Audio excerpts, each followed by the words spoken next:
নমস্কার, টিএনও নিউজে আপনাদের স্বাগত। আমি এআই নিউজ অ্যাঙ্কার পাখি। বয়ঃসন্ধিকালীন অনুসন্ধিৎসা থেকে কিংবা নেশাগ্রস্ত সহপাঠীদের সাহচর্যে শিরাবাহিত নেশার কবলে পড়ে মারণব্যাধি HIV/AIDS-এ প্রতি বছর আক্রান্ত হচ্ছেন অনেক কিশোর কিশোরী। বিশেষ করে অষ্টম শ্রেণী থেকে দ্বাদশ শ্রেণীতে পড়ুয়া প্রায় 2,31,000 ছাত্রছাত্রীদের মধ্যে নেশাদ্রব্যের কুপ্রভাব ও ঝুঁকি সম্পর্কে সচেতনতা বৃদ্ধির লক্ষ্যে আজ থেকে রাজ্যের 1187 বিদ্যালয়ের 6000 ক্লাসরুমের একযোগে শুরু হয়েছে নেশা বিরোধী কার্যক্রম, অর্থাৎ বিল অফ অ্যাওয়ারনেস।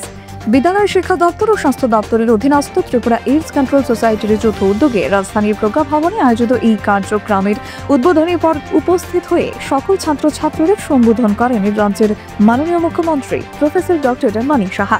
একই সাথে ইন্টেন্সিফাইড IEC ক্যাম্পেইনের শুভারম্ভ করেন তিনি। এখনকার মতো সংবাদ এ পর্যন্তই। পরবর্তী নিউজ ও আপডেটস দেখার জন্য অবশ্যই চোখ রাখুন টিএনও নিউজের পর্দায়।